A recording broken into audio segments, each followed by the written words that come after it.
नमस्कार सांग मैंने आज पुणी आम आसिकले लकेश काम को तो प्रथम मो चैनल को आगे सब्सक्राइब करूँ। मो चैनल नेम हूँ टेक्निकल बांकु 123। तो मु नुआ नुआ वीडियो आपण को अपडेट करें।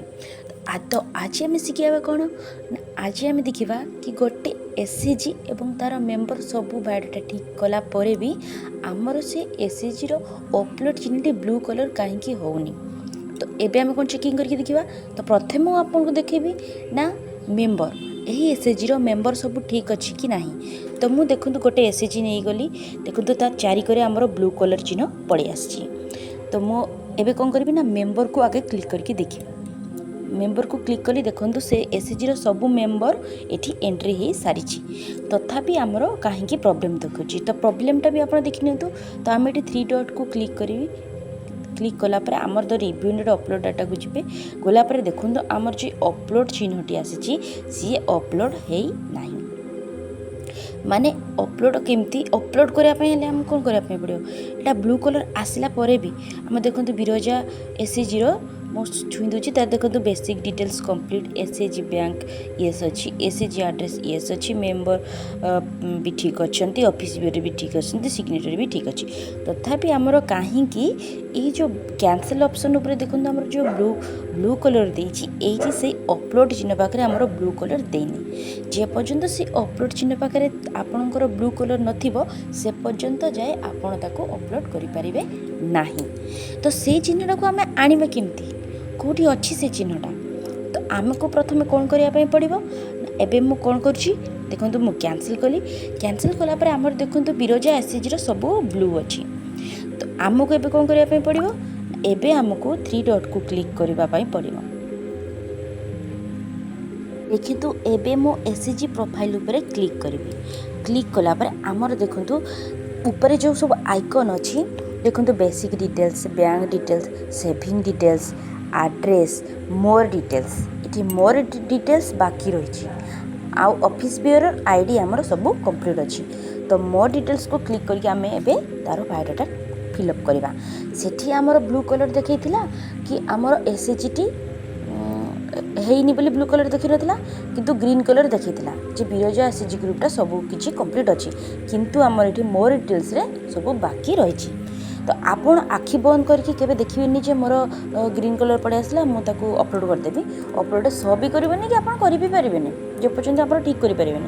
तो एबे मु करी मोर डिटेल्स को गली मोर डिटेल्स को क्लिक कलापर मोर देखूँ सब बायोडाटा मुझे भरी किंतु किंतु किंतु ये गोटे जिनस बाकी अच्छी आमर कौन बाकी अच्छी ना टेक फोटो मुझे एसएचजी रो रेजुलेशन कॉपीटी देनी माने एठी एंट्री नाही बोली से कहूँ मु आपण भावुवे कि आपड़ जो एसएचजी टी गढ़ाई कि मेंबर गोटे एंट्री करा पूर्व मैंने रेजुलेशन दे दीजिए किंबा आपण एसएचजी रो बैंक पासबुक दे दीजिए आउ ता पूर्वर आपण रेजुलेशन टी अपलोड मार दीजिए आपण करके पलैबे रिव्यू एंड अपलोड को काम करने किंतु आपणकर कौन देखा ना ब्लू कलर शोटा देखेबनी अपलोड जगह कहीं आम जिते बड़े आगे प्रथम आम रेजुलेशन कॉपी अपलोड मारला परे भी तापर जदि आउ किछि काम करूचंदी आमर एसएचजी रो रेजुलेशन फोटोटा सी ऑटोमेटिक डिलीट हो जाउची बुझी पाछन। तो जदि आपण प्रथम रे भी अपलोड मारी थे रेजुलेशन कॉपी तापर जदि आपण बैक जाई कि बैंक रो किछि काम करंतु या से मेंबर रो किछि काम करंतु करिवे आपण देखिए बैक करके जिबे तथापि आपण को रेजुलेशन कॉपी नाही बोली आपण को शो करबो।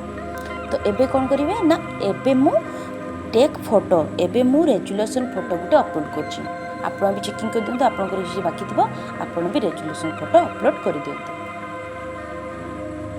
एबे देखंतु रेजुलेशन कॉपी एबे मु दे देला पर एबे कोन करबा पड़िबो ना सेव करबा पड़िबो मु एबे सेव ऑप्शन को क्लिक कर देली क्लिक कर देला पर देखंतु हमर जो बिरजा एसएचजी टी चारि कोर सारा हमर कोन आस्तिला ना ग्रीन आस्तिला एबे कोन हेगला ना येलो हेगला। तो एबे आमे कोन चेकिंग करबा ना रिव्यू एंड अपलोड डाटा रे से ब्लू कलर आसी कि नहीं।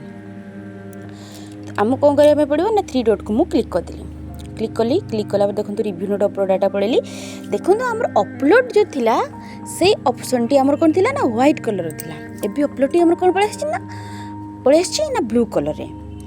तो एमिति आपन को जदी किछि बाकी रखिथिबे किछि एसएचजी ମାନେ କରିଦେଇଥିବେ ସବୁକିଛି ଏଣ୍ଟ୍ରି କରିଲା ପରେ ବି ସବୁ ଠିକ୍ ଥିଲା ପରେ ବି ଆପଣଙ୍କର କ'ଣ ଅପସନ୍ ଆସୁଥିବ ନା ଅପଲୋଡ଼ ଟିକି କ'ଣ ଆସୁଥିବ ନା ହ୍ୱାଇଟ୍ ଆସୁଥିବ। କିନ୍ତୁ ଆପଣଙ୍କର ସବୁ ମେମ୍ବର ସବୁ କମ୍ପ୍ଲିଟ୍ ଥିବ ଠିକ୍ ଥିବ ଆଉ ଚାରିକର ସାରା ବ୍ଲୁ କଲର୍ ଆସିଥିବ ତଥାପି ବି ଇଏ ହେଉଛି ଆପଣଙ୍କର ହ୍ୱାଇଟ୍ ଆସିଥିବ। ତ ଆପଣ ଏବେ କ'ଣ କରିବେ ନା ଅପଲୋଡ଼ ଚିହ୍ନକୁ ଆପଣ କ୍ଲିକ୍ କରିବେ। ତ ମୁଁ ଏବେ ଅପଲୋଡ଼ ଚିହ୍ନକୁ କ୍ଲିକ୍ କରୁଛି। ଦେଖନ୍ତୁ ମୁଁ କ୍ଲିକ୍ କଲି ତାପରେ ପଚାରୁଛି do you want to it to be set for approval. କ'ଣ ଏଇ ଏସ୍ଏଚ୍ଜିଟାକୁ ଆପଣ ଆପ୍ରୁଭ୍ କରିବା ପାଇଁ ଚାହୁଁଛନ୍ତି କି ମାନେ ଲକ୍ କରିବା ପାଇଁ ଚାହୁଁଛନ୍ତି କି। ମୋର ଏସ୍ଏଚ୍ଜିର ସବୁ ବାଡେଟା ଠିକ୍ ଅଛି, ମୋ ଏଣ୍ଟ୍ରି ବି ସବୁ ଠିକ୍ ଅଛି। ଆପଣ ବି ଯଦି ସବୁ ଠିକ୍ କରିଛନ୍ତି ତ ତେବେ ଆପଣ କ'ଣ କରିବେ ନା ୟେସ୍ ଅପସନ୍କୁ କ୍ଲିକ୍ କରିବେ। ମୁଁ ଏବେ କ୍ଲିକ୍ କରିଦେଲି। କ୍ଲିକ୍ କଲା ପରେ ଦେଖନ୍ତୁ ଡାଟା ଅପଲୋଡ଼ିଂ ଦେଖେଇଲା ମୋର। ତ ଏବେ ମୋର ଏସ୍ଏଚ୍ଜିଟି ଲକ୍ ପଡ଼ିଯାଇଛି record add successfully for upload ବୋଲି ଦେଖେଇଲା। ତ ଏଇଭଳି ଆପଣ ଯଦି ଆପଣଙ୍କର ଏସ୍ଏଚ୍ଜିର କିଛି ପ୍ରୋବ୍ଲେମ୍ ଅଛି କ'ଣ ଅଛି ମୋତେ କମେଣ୍ଟ କରି ଜଣାଇପାରିବେ। ମୁଁ ସମସ୍ତଙ୍କୁ କମେଣ୍ଟର ରିପ୍ଲାଏ ଦେବି ଏବଂ ମୋ ଚ୍ୟାନେଲକୁ ଭିଜିଟ୍ କରିଥିବାରୁ ଧନ୍ୟବାଦ। ମୋ ଚ୍ୟାନେଲକୁ ସବସ୍କ୍ରାଇବ୍ ଲାଇକ୍ କରନ୍ତୁ ଏବଂ ମୋ ଟେଲିଗ୍ରାମ ଚ୍ୟାନେଲରେ ଜଏନ୍ କରନ୍ତୁ। ରହୁଛି ନମସ୍କାର।